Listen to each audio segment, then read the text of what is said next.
Hello, friends. I want to welcome you to Pondering Hearts again. My name is Mosomola Diabo, and I'm so glad that you're here with me today.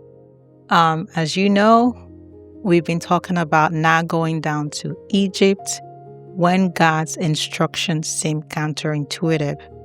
And the last time that we talked, I talked about the fact that God can actually send us down to Egypt, and I gave 3 scenarios of that happening. And today I want us to focus on breaking the cycle of Egypt, right? And a quick question for you. Do you know that history repeats itself? And are you ready to actually learn from history? So, we've been talking a lot about Isaac, right? We meet Isaac for the first time. Well, not for the first time, but specifically for this topic, we meet him in the book of Genesis, I believe 26, is faced with a crisis and he's faced with a decision. He needs to make a decision. And I'm bringing this up because if we do not learn from history, right, we'll literally find ourselves repeating the same cycle, making the same decision, walking down the path that actually looks familiar. The paths look familiar, but it was actually never God's instruction for us in the first place.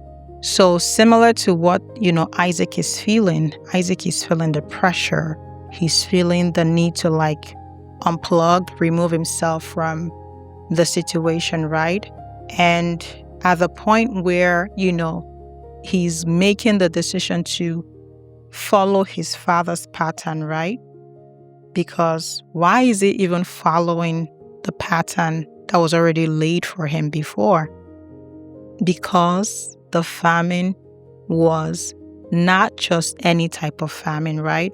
The Bible describes it as the same type of famine that happened in the days of Abraham. So the severity of the situation is similar to, his father. So it's logical for him to follow the step of his father of going down to Egypt. And as I said, he's facing the same situation. The only thing different is that is not Abraham. He is Isaac, right? And here's where I want us also to pause and, from a modern day perspective, if we're being honest with each other, you and I will do the same thing, we'll do the same exact thing, when we're faced with crisis, the pressure builds up, right? And we don't know what to do. The sensible thing is to start looking for solution. We might remember, a friend that has gone through the same thing, how they handled it, how things worked out for them. We'll lean on past experiences, strategies. We start, phoning a friend, doing deep research. We binge on several self-help books. And I am by no means saying that is wrong, because God actually wants us to seek knowledge, to seek counsel. And, based on all this knowledge that we're going to gather, we'll just make the decision based on past experiences. But what I want to really drive home here is that we're not called to actually follow patterns. We're not called to follow trends or deep research or history. You and I are called to follow the voice of God. We're called to follow Him. And I say this because what worked in one season is not always what God is saying in another season. And what God is telling somebody else to do is not going to be what He's going to tell you to do. And, in the world that we live in right now, the world is probably saying the same thing to us: go in this direction. Our mind is telling us go in this direction. We have systems and structures pointing to the same direction as well. But then God is saying to you, don't do it. The stock market right now might be saying, it's all red, let's not invest. And God is saying, keep investing. And you might hear, oh, let's play everything safe. And God is saying, bring all the cards to the table. And in this season, that's why it's important for you and I to actually lean on discernment. Discernment becomes very important because when we're not careful, right, we can actually make a mistake of thinking familiarity is obedience. You know, Isaac thought that the pattern of his father was the right thing to do. So what looked like obedience was actually familiarity for Isaac. And just because it feels familiar doesn't actually mean it's from God. And sometimes, I want to say this, the reason we keep falling into the same pattern is actually deeper than we would ever understand. These patterns, sometimes they've been formed even before we were born. And that takes me back again to the story of Isaac and Abraham, right? Abraham was in the same situation, so it had already been formed in him. And, you know, Isaac saw it. He learned this behavior from his father. He learned that the way to respond to crisis is to run down to Egypt because of fear. And these things get into us and becomes normalized. It becomes a pattern.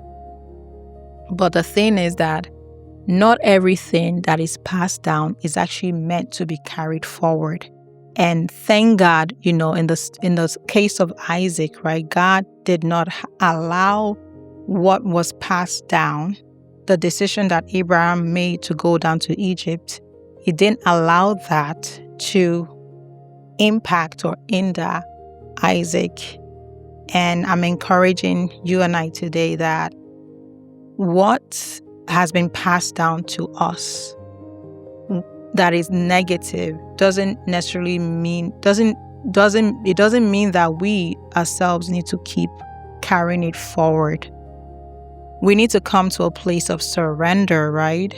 Where we just let God break those cycles. And that's why I see the power in the story of Isaac, right? I see the power of God. You know, instead of God allowing Isaac to repeat the pattern of the past, right? God steps right in and gives him a different instruction. God says to him, stay in the land. Stay in the land. I'm going to be with you. God promises him his presence. God doesn't tell him to follow what his father did. And that's what God is telling you and I today. God is not wanting us to repeat the same cycle. God is wanting us to follow his voice just as God told Isaac to follow him. And that's the invitation for us today. Not to blindly repeat history, but to listen for God's voice. So the question today to you and I is, are we going to choose to seek God for ourselves? Are we going to choose to hear God's voice in our situation? Are we going to choose to follow him even when it does not match what we've seen before? Because history may repeat itself, but through obedience, you do not have to repeat it. Yeah. So let us pray. Dear Father, I thank you for your wisdom. I thank you for your voice. Please help me to rely on you and you alone. Help me to seek you in every season.